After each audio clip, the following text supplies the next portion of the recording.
And Brianna, I'll make you a co-host right now, actually.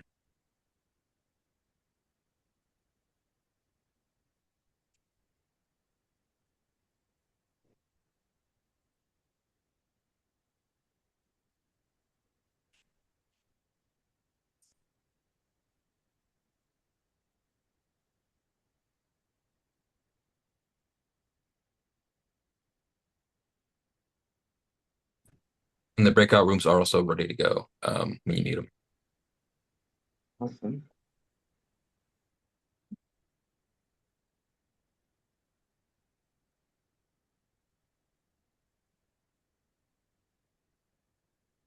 You can do 6:05, I think. Is that okay with you, Chase?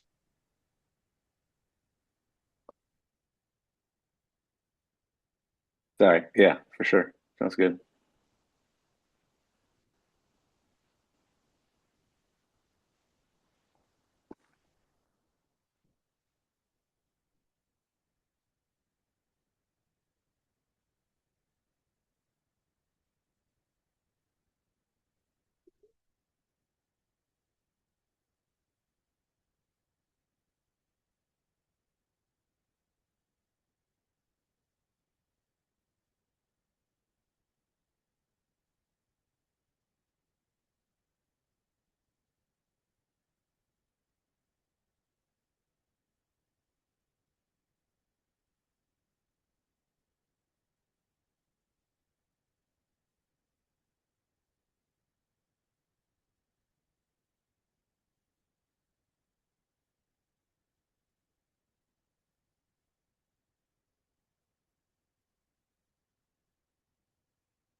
Let's see some folks in addition to our executive board, which is great. Thank you all for being here.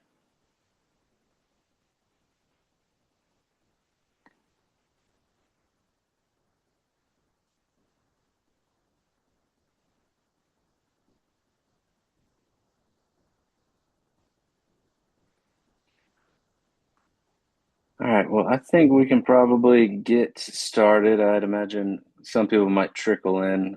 Brianna, if that is okay, if we can go ahead and get started. Does that Yeah, work for you, Brianna? Perfect. Sounds absolutely. awesome. Well, thank you for being here, Brianna, and thank you everybody for taking the time to join us for this fundraiser training. As everyone knows here, fundraising is going to be essential to our county party this year in particular, with so many important races up and down the ballot. And we hope, myself as the chair of the fundraising committee, looking to see what ideas Brianna brings to the table, and what we can take and learn from her experience to apply to everything that we are planning this year with the Fulton County Dems. One thing in particular I'd like folks to get more comfortable with is phone banking specifically, and making the ask for money, which I know as a recently former candidate, it can be challenging asking for money. So definitely looking forward to seeing what Brianna has to say about that. And thank you, Chantel, for making this connection. And I think with that being said, I'll go ahead and pass it over to you, Brianna. Let me share my screen here. Can everyone see this? Um, There we go. Yeah.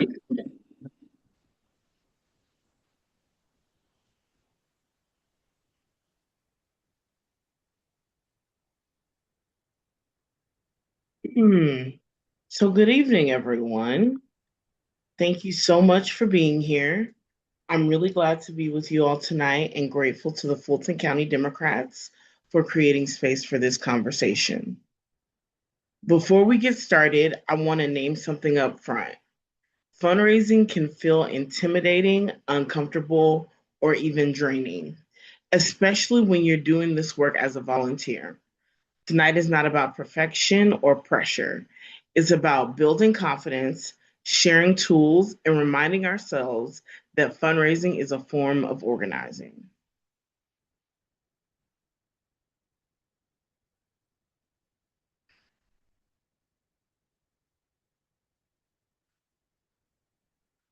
My goal is that you leave this session feeling more prepared and confident making fundraising asks.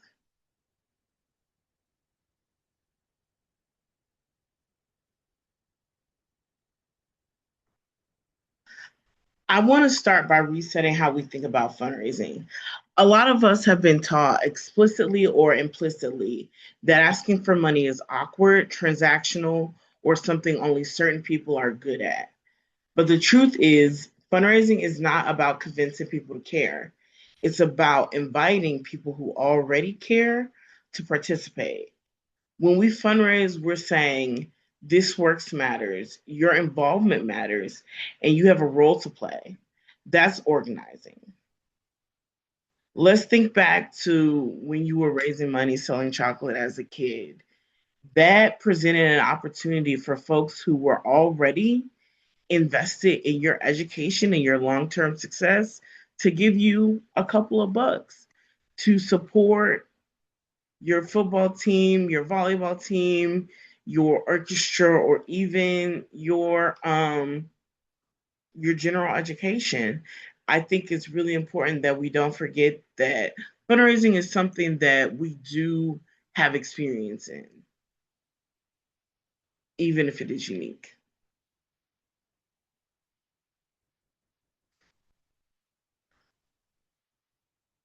I want to give you guys an example specifically from my time in politics. I spent time as a field organizer um, early on in my career. And the time that I spent as a field organizer is really similar to the time I end up spending as a fundraiser. I spend time on the phones, I spend time trying to get people invested in taking the next action. So I want to say now um, something I've already touched on, which is right now, a lot of folks are tired. Donors are cautious, volunteers are stressed thin. So if it feels harder right now, especially post 2024, it's not a personal failure. It's the environment, and that is why structure, clarity, and most important, boundaries matter more than ever.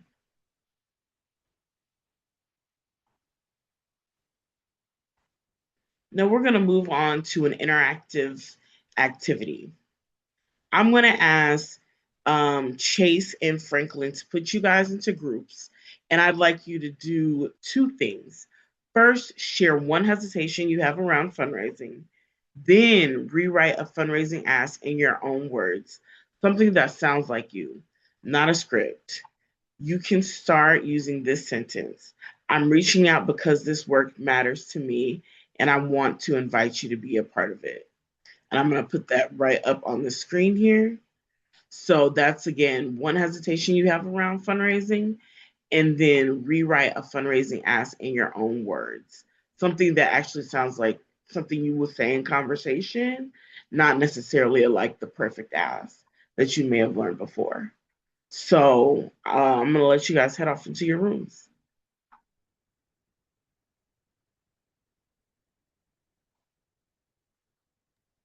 The room should be open now. I'll just start assigning people. Let's see.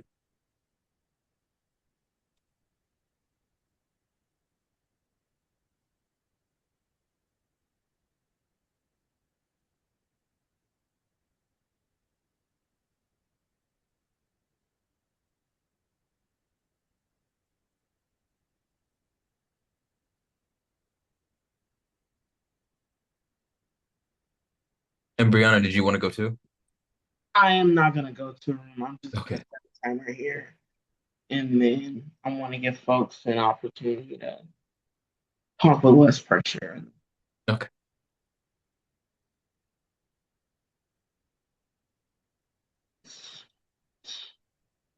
And Chase, did you want to go? Yeah, sure. Okay. Assign you to three. Who else do we have? Kim. See if I can add Kim.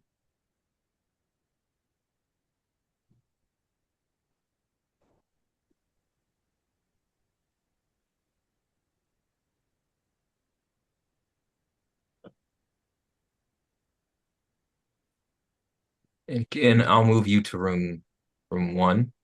Okay.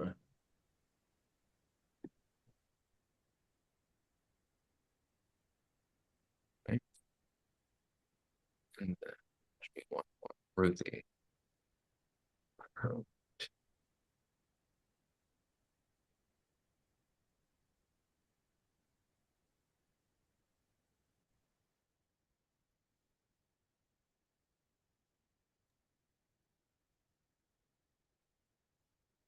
Lucian, I'll put you in room one.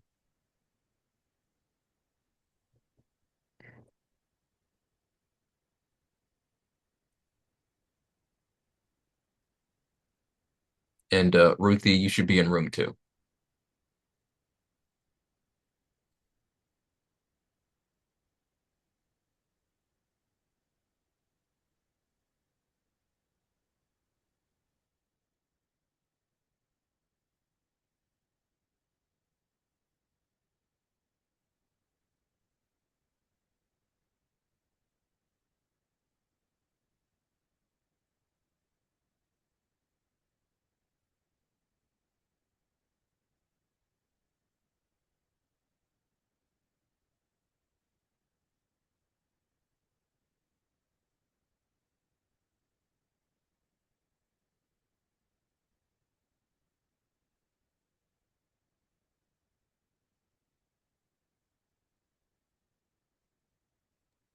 And Brianna, how long did you want to keep them in there? 6 minutes, so it's about 4 minutes left. Okay.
Okay, we can prepare to start bringing them back in about like 20 seconds. Okay.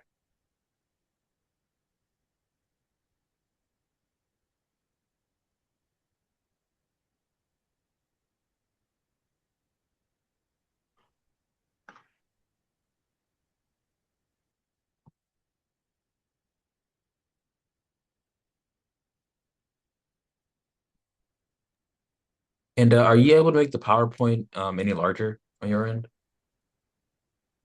Mm,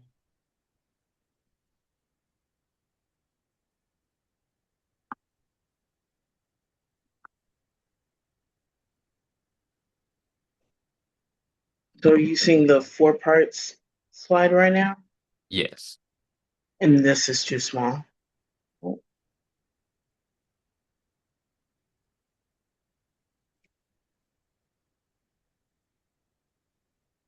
It's still too small. Interesting. I can see you, and then I can see the PowerPoint side by side. See exactly what you mean. How about that? Okay. Okay, Oh, so now your image. Okay, yeah, well now, yeah. perfect. Okay. All right. Should I bring it back now? Go ahead. Okay. All right, they should be coming back soon.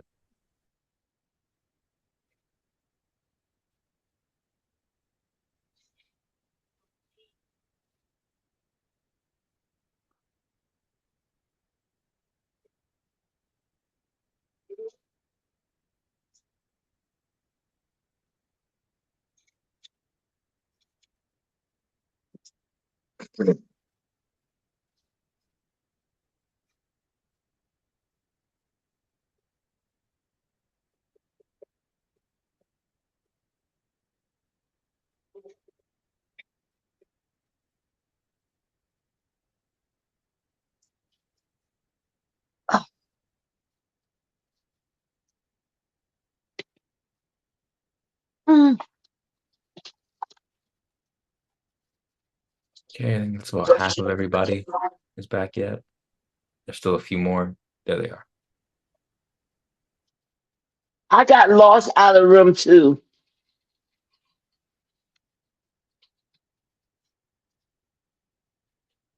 So, Franklin, we good to go? Yeah, yeah, that's everybody. Awesome. All right. Welcome back. Thank you for taking the time to chat through that. A quick, are there any quick reflections that anyone wants to share?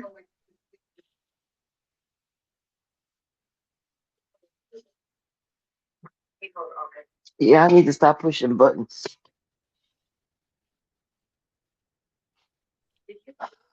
Well, I'll go. Good evening, all. My name is Kadada Gray, and I just want to say that, in our discussion group, which that time went by so quickly, it was like driving real fast. We talked about the importance of leaning into what the amount is that we're asking for in terms of like if we're trying to raise $20,000, being specific and aligning that with what it is that the Dems would be utilizing that money for, and building that vision out for the person on the other line. So I'll leave that right there. Reed, do you have any thoughts? I mean, you nailed it. Yeah, I think creating that sense of, sense of camaraderie, but also like this is very important work we have done. Here are accomplishments we have done or are doing, and then tying that into why we are, looking to ask for your help if you're willing to contribute a XYZ amount because we are raising this money to, defend the elections after the recent Fulton County raid, for example, tying it to something real, measurable in people's lives and showing that we are actively working. Here's our record of working. Here is why your help would be incredibly beneficial to all of us. Yeah, I think you guys are both on the absolute right track. And it's really important that when you are talking to donors, you have the opportunity to have language like, we are using X dollars for X work. That is something that is always going to land really well with your donors. Additionally, from there, I want to talk about authenticity. Like you guys said, you guys have done great work. Now you have to do the work of telling about it so that folks can support it more. Um, so be clear and speak with clarity. Yeah, I think to that end, I think in the near term, whenever we host, events like the trivia events that we have coming up, or whenever we're doing call time in the next few months, I think it's definitely important for us as a group in particular to highlight the wins that we saw across the county late last year, primarily Roswell. And I think we had a direct impact on those races going well for Democrats. So Amazing. You guys are the best storytellers for your work. And to speak of phone banking, let's talk about making calls. So, this is where a lot of anxiety lives for folks, but it can be really impactful to the programs that you are running. A good fundraising call does not have to be long. It normally has four parts. First, the connection, then the context, what's happening and why it's urgent, and last, the ask, a clear and specific request. The final part is the close, but I want to talk about the ask for a second. Once again, make it specific and clear.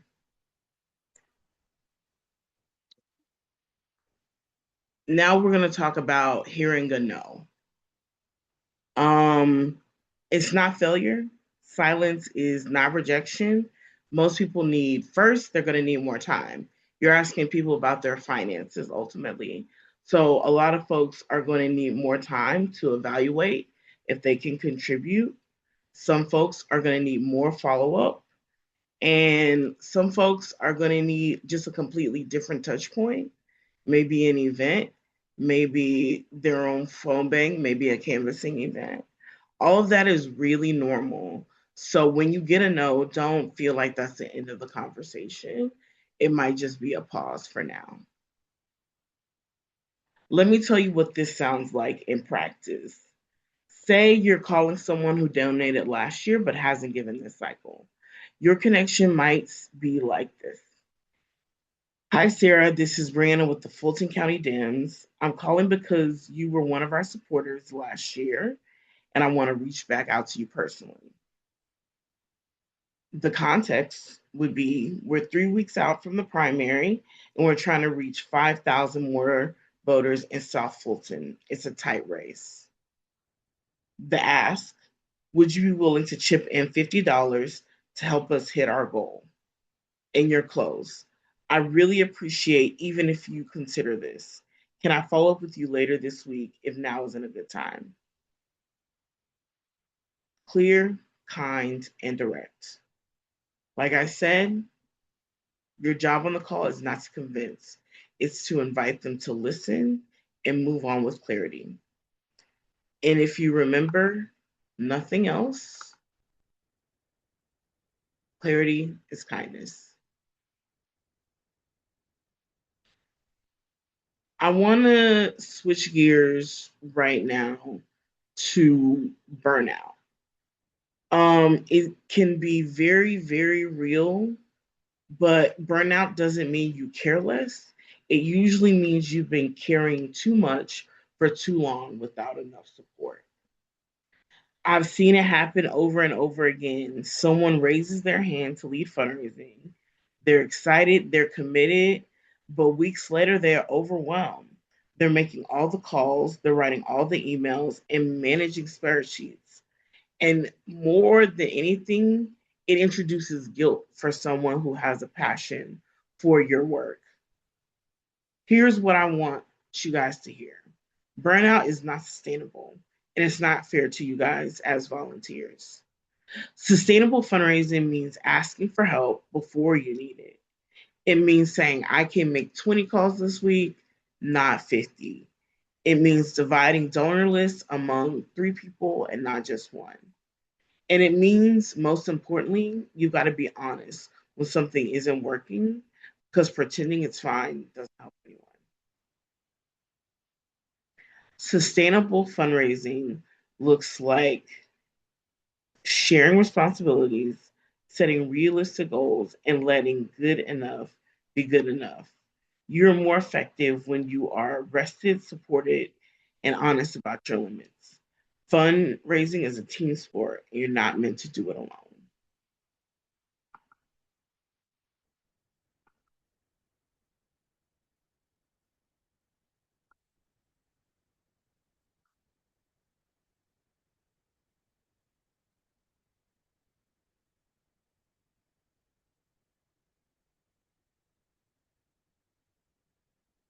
So I want to stop here for a beat and talk about this being a team sport. One thing about a team is there are different positions, right? And so the reality is that different people have different strengths.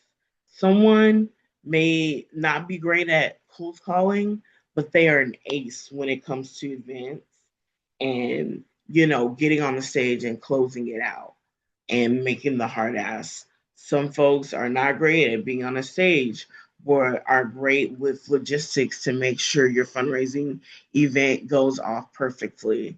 I think it's really important that you continue to think about this work as a team sport, because at the end of the day, you got to leverage everyone's skill to make a more successful fundraising team. So remember, fundraising is organizing, your voice matters, and sustainability is key. Thank you. I want to now take some questions since we've got a bit of time left.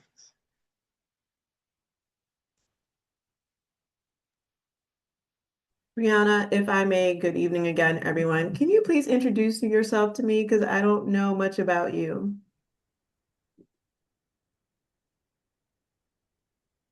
Sure. My Thank name is you. Brianna Hutchison. Sorry, my mouth was a little dry. Don't worry, sis. My name is Brianna Hutchison. I'm originally from Houston, Texas. I'm a fundraiser by trade. I cut my teeth in West Texas in field organizing. From there, I went on to work on MJ Hagar's $30 million campaign for Senate in Texas in 2020. From there, I worked as a finance director on a state delegate race where I wrote and executed a $500,000 plan for a candidate. Beyond that, I moved on to Emily's List, where I got to spend time as the major guest manager, working specifically as a principal manager for the president of Emily's List. At that time, both former Senator LaFonza Butler and now Jessica Mackler. In that role, I learned quite a few things and I spent a lot of time listening to phone calls. So I sympathize and empathize with the hard work that comes along with doing this. Um, and since my time at Emily's List, I have moved on to work in a fellowship this year. I was a law fellow, it stands for leader on the fast track. And in that fellowship, I learned more about the broader political ecosystem skills. And additionally, I thought more about the impact that I wanted to have on the ecosystem. And that has led me to training for fundraising folks. It has, the reality is that the pipeline has a lot of work and growth to do. And I think that I can contribute my skills that I've learned over the years to organizations like these, where there are volunteers ready and willing. Um, and I'm really excited to be here. That would have made more sense at the beginning. So thank you for pausing me on that. Thank you. Thank you, Brianna. This is Kayla speaking. A couple things, but first and foremost, I just want to iterate my thanks. I've really appreciated your presence and professionalism and vision for this session. I really loved the breakout as well. So thank you for splitting us up into some groups. I do maybe have two things, one for you and then one to folks on this call. I'm wondering if you'd be able to maybe give us a teaser of some of the themes that we're looking to cover during the next training session. When you have time, maybe at the end, just kind of speaking towards what's on the horizon to get folks excited. And then secondarily, I know we've got at least a couple candidates on this call. And so I'm curious, calling in the candidates, um, what questions might you have for Brianna when it comes to, broaching asks for your campaigning this year, just given the political climate that we're in 2026? So it's kind of a question to the candidates. What questions do you have for Brianna? Now's your time to shine. I will say candidates hop in here first, and then I'll talk about the next section. Go ahead, Reed. Appreciate you. Yes, so I am a first-time candidate at this point. Never really run for anything. I've been involved in politics, working polls, helping people register, but the fundraising aspect is something that I've had, I guess, the steepest learning curve as someone who's been working class my whole life. Kadada and I were kind of talking about this in our breakout room. I definitely struggle knowing the value of each dollar to people when you are struggling to decide between, getting your car fixed or going to the doctor. Having an extra even 25, $50 to spare for someone can feel like a very big ask. So I've been working on reframing that in terms of some of the points we talked about. This is, benefiting all of us, but I'm curious to hear y'all's thoughts as to specifically targeting, fellow working class voters, people who are not, big dollar donors, but this work also matters to them just as much as any of us.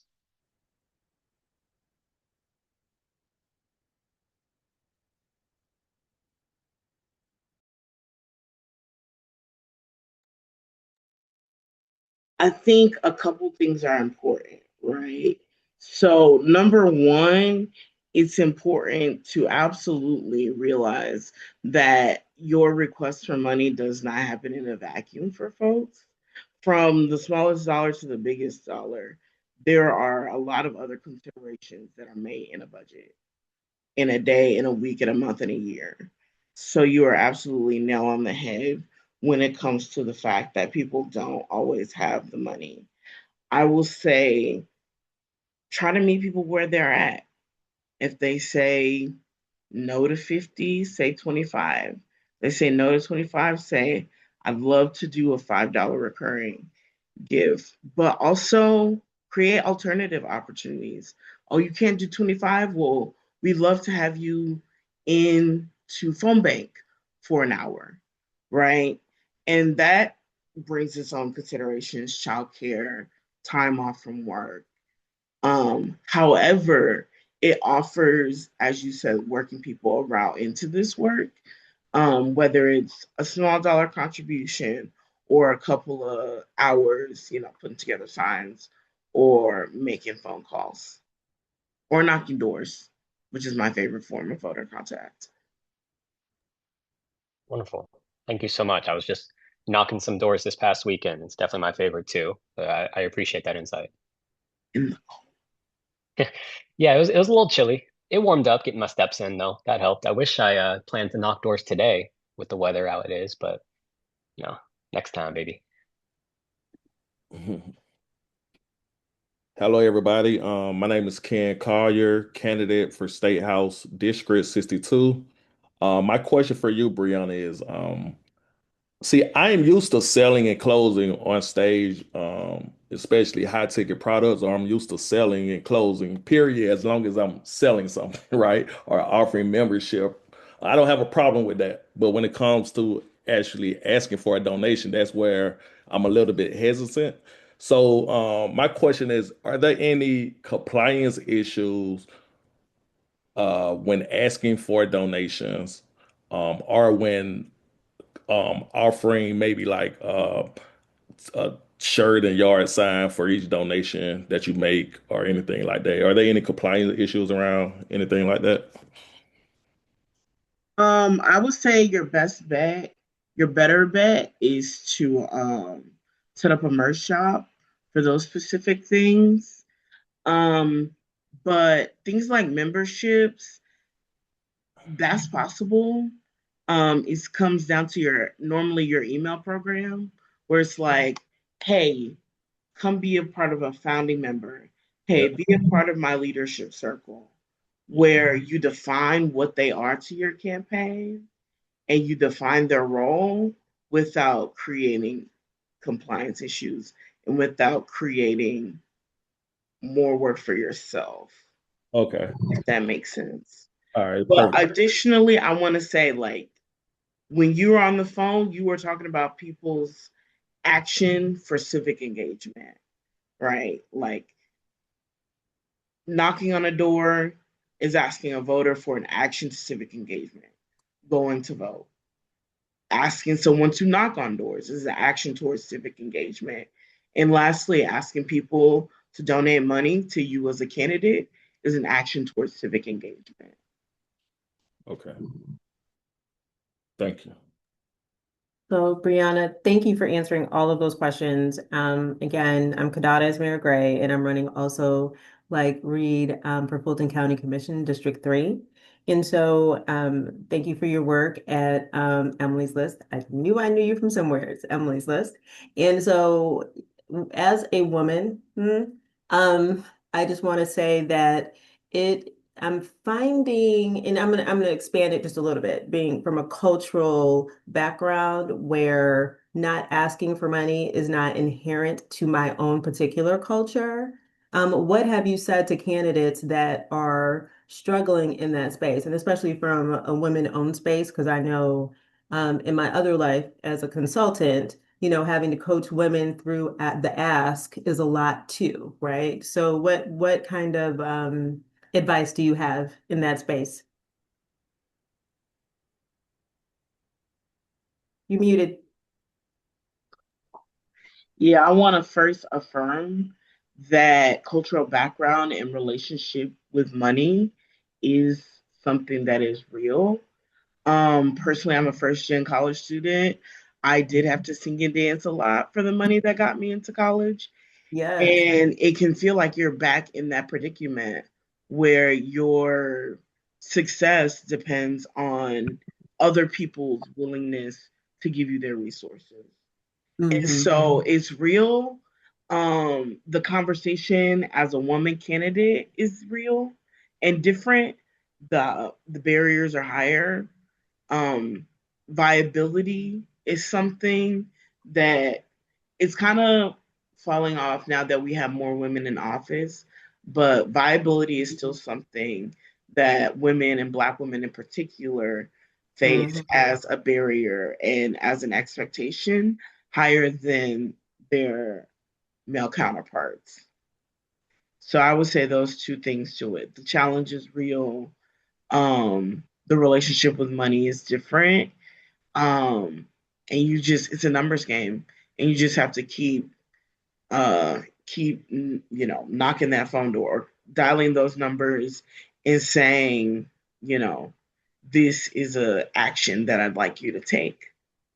Um, and be tight with your messaging. Thank Cause you for that. I do have a question. You led me to think about something else. You said about the viability, right? And as we are increasing the number of women in office all around the country, do you think that that will be less of a challenge for women when we hit the 50% mark of all offices, or is it like 40%, or is it 30%? I'm just curious to know what you think. I really wish there was a number where I thought it was gonna be different. Um, I think that a lot of, especially in my world, Mhm. which has been Mhm. donors and major donors specifically, it is really, really, um, really important that you don't back down.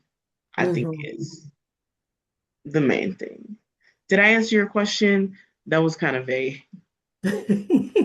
It's all right. No, I think it's important just to know that, the takeaway is don't back down. The repeated ask is important, right? And then I think leaning into what you can and cannot do, which I heard you say loudly, right? In terms of whether it's a collective space, whether we're fundraising collectively for the organization or if we're fundraising individually, and making sure that we're really leaning in and taking care of ourselves in that space too, because it's a hill and it's a hill to climb. Yeah. Um, keep the faith, you guys. Don't be intimidated. Um, don't burn yourself out. Decide every day that you want to do a little bit to support this cause. You guys are doing it by being here tonight. You guys are doing it by being a part of this county organization. Um, and I want to give it like 10 more seconds for any feedback from anyone. And then I want to talk about the follow up session and um, our next session. Brianna, I had a question. Oh, go ahead.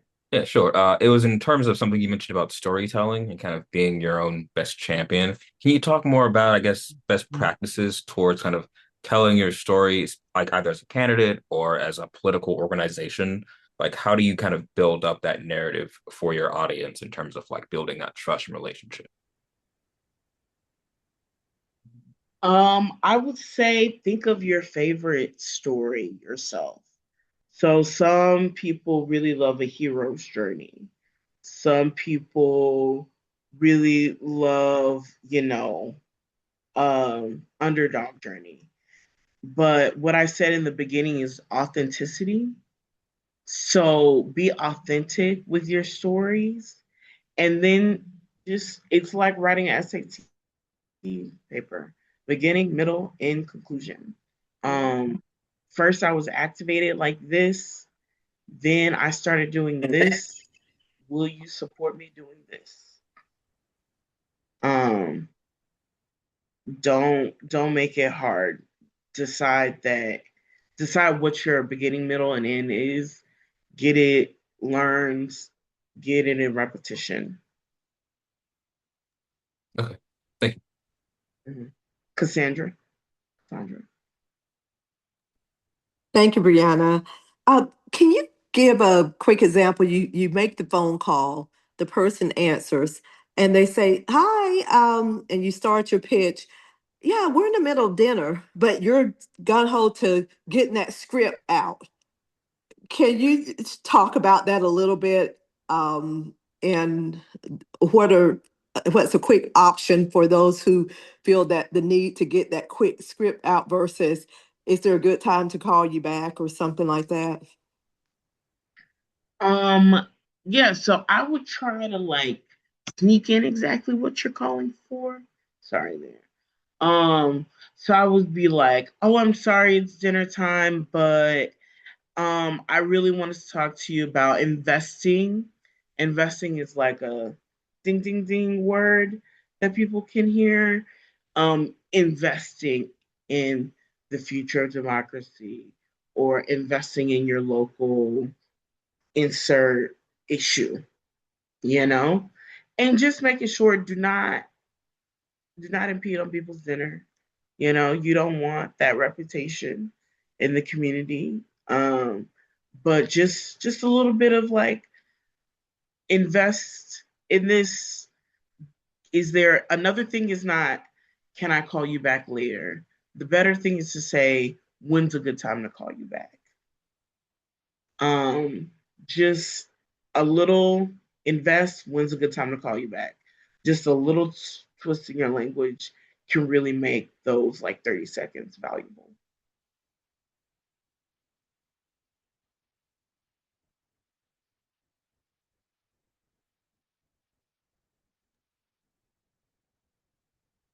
Brianna, you're amazing. I don't even really have a question. I just know that you are providing really expert advice to everyone who has decided to join tonight. And if every candidate that's here really does employ the tactics, it can be mundane, it can be drudgery, but it does work. It absolutely does. I remembered in the interview, I said if someone told you they love call time, they're lying to you and you shouldn't hire them. Nobody loves it. You're really sitting at someone's door with your hand out, and that's hard, especially for folks from different backgrounds. And so feel affirmed, feel like, hey, there's someone else out there doing it with me from the biggest, and I've seen it from the biggest gifts, some of the biggest gifts spent in the country to the smallest gifts.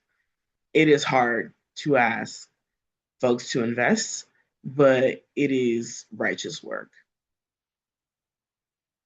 Um, to talk a little bit about the follow up here quickly, we're gonna have a train. I know it's Valentine's Day on Saturday. I do know that. We're gonna have a quick 30 minutes. It is at, I believe, 1:30. And just any other questions you have that you want to bring. Um, and it'll hopefully just give us a chance to be a little bit more conversational with yes, we love fundraising. Yes, it has a lot of value. It's literally the oil that makes the engine run, but it's really hard. It is really hard. Um, yeah. Awesome. Maybe Brianna, I'm curious how the group feels. I'm wondering if we can all come prepared, if it would be helpful if we each kind of come prepared with like two or three questions for us to discuss as a group. Would that be helpful pre-work for you for facilitation? Yeah, that sounds great. Think about what you learned today. Think about what you feel like you already know. Think about what your experience has been. And yeah, come on, come on, come on. A mini piece to evaluate? Sure. Let us say we can do 10 minutes. And Brianna, do you know any good resources, I guess, to further our training and education, as the year goes on? So specifically, I'm having a fundraiser training. Is pretty similar to this one. So I wouldn't say attend that. But an organization that I love and have known of since I was in college is the National Democratic Training Committee. They have a plethora of resources that get into every niche and cranny of fundraising. Um, they have resources out there. They have stuff I haven't even seen till I did their programming. So I would absolutely recommend them as a resource to find more about fundraising. So, thank you.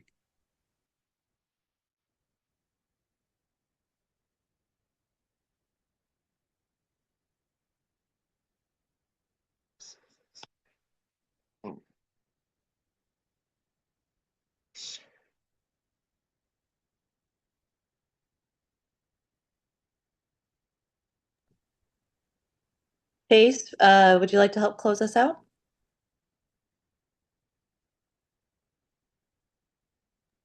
I think Chase had to drop. Oh, well, I'm happy to close us out.